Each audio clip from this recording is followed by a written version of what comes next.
Hello everyone, every 2, every 3, basta lahat ng everyone. So ayun na guys, samahan niyo ako sa aking pamamasyal ulit sa Dortmund, Germany. So ayun, napakalaki ng kanilang Christmas tree. So yun po ay tinatawag na market, Christmas market pala. Pasensya na po. So ayun guys, ang laki ng border. So ang daming tao dyan. So lahat ng klase mga decoration ng Christmas trees makikita nyo. So ayun, nag-iikot ang lola mo, naghahanap.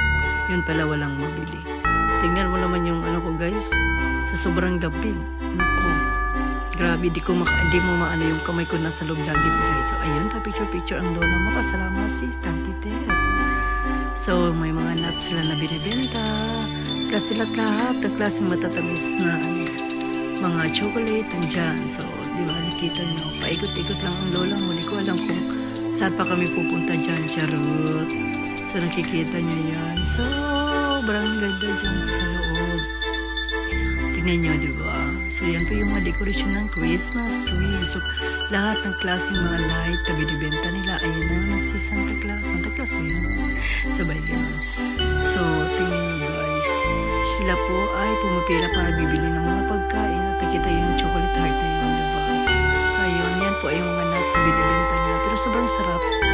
Tapos, yan, mga decoration pa rin yan ng Christmas tree. O, diba? So, hinahanap ko yung mga kasama ko dyan. Di ko mahanap. Tingnan mo naman yung kakaikot-ikot ng aking mata.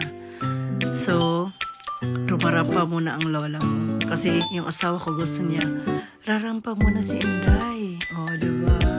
So, ayun na nga, guys.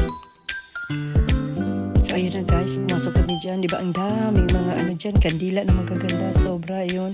O nakita nyo yan, yung sa loob na yan is kandila po yan. Amazing. Yan yung mga kandila. Iba-ibang kulay yan guys. O, diba? Nakikita mo, akala nyo is chandelier. So, may multicolor candle. Tapos may mga ano dyan guys. Yung, basta kakaiba talaga yung mga design ng mga kandila na, o, diba? Ang ganda. O, kandila pa rin yan. Nakikita nyo. Ayan, kandila pa rin yan for Christmas. So, ayun na nga guys. Tingnan nyo naman. Sobrang ganda, diba? So, hindi kami nakabili dyan kasi sobrang mahal, Jo. So, nag-ikot-ikot lang kami. May nabili ako dyan isa peraso. Ayun na naman si Santa Claus na nagbibenta ng barbecue yan. Tinatawag niya yung mga taong dumadaan dyan. Lahat talaga ng dumadaan dyan ay nakatingin sa kanya kasi nga nagbibenta siya ng barbecue. So, yun yung mga chocolate guys. Sobrang sarap niyan. Tapos, ayun, kandila yan. Kandila na naman yan. Lahat ng klaseng design ng kandila ay marami po doon sa Dortmund, Germany. So, ayun na nga guys.